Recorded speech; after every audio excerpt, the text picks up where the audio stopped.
नमस्कार, आप देख रहे हैं 24 समय न्यूज। सूरत शहर पुलिस द्वारा no drugs in Surat city अभियान के तहत चलाए जा रहे विशेष अभियान के अंतर्गत पुलिस को एक बड़ी सफलता हाथ लगी है। सलाबतपुरा विस्तार में जोन 2 एलसीबी और सलाबतपुरा पुलिस स्टेशन की संयुक्त टीम ने गुप्त सूचना के आधार पर कार्रवाई करते हुए 28,65,650 रुपए की ड्रग्स जब्त की है।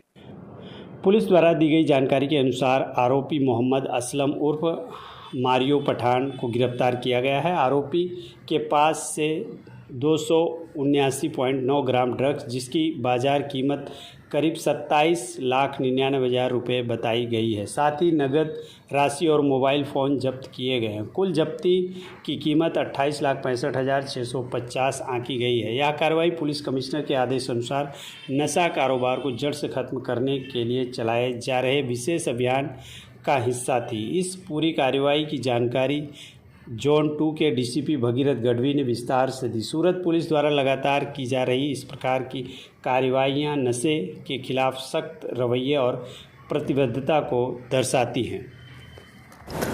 सूरत शहर में जोन 2 एलसीबी ने इन्फॉर्मेशन मળી હતી કે સલાબતપુરા પોલીસ સ્ટેશન વિસ્તારમાં એક જગ્યાએ એમડી ડ્રગ્સ એનું મુદ્દામાલ પડેલો છે અને જે આરોપી છે જે આ મુદ્દામાલનું પોઝિશન રાખે છે એનું નામ મોહમ્મદ અસલમ ઉર્ફે મારિયો પઠાણ કરીને છે।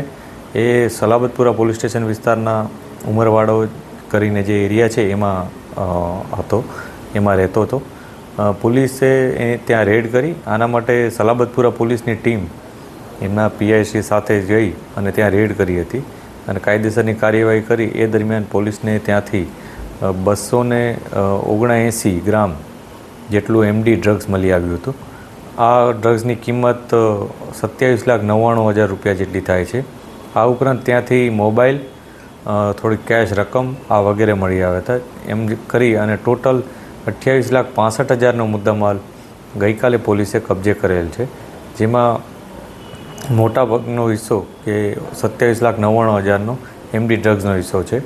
આ ડ્રગ્સનું પોઝિશન જેની પાસેથી મળ્યું છે એ મોહમ્મદ અસલમ ઉર્ફે મારિયો, એને પોલીસે અરેસ્ટ કર્યો છે। આ ઉપરાંત એનો ગુનાહિત ઇતિહાસ પણ અમે તપાસી રહ્યા છીએ। એના ફર્ધર પોલીસ કસ્ટડી પણ અમે માંગ્યા છે અને એ અમને મળી પણ ગયા છે। આ ઉપરાંત એ કોની પાસેથી લાવ્યો એની જે પ્રાઇમરી અમને ઇન્ફોર્મેશન મળી છે એમાં કામિલ કરીને એક વ્યક્તિ છે, એનું નામ સામે આવ્યું છે। આ વ્યક્તિ વિરુદ્ધ અગાઉ પણ સલાબતપુરા પોલીસ દ્વારા જ એમડી અને કોરેક્સની એક અગાઉ પણ એનડીપીએસનો કેસ કરવામાં આવ્યો હતો। પોલીસ હજી તપાસ કરી રહી છે। હજી આમાં જે પણ લોકો સંડોવાયેલા હશે એના વિરુદ્ધ કાયદેસરની કાર્યવાહી કરવામાં આવશે।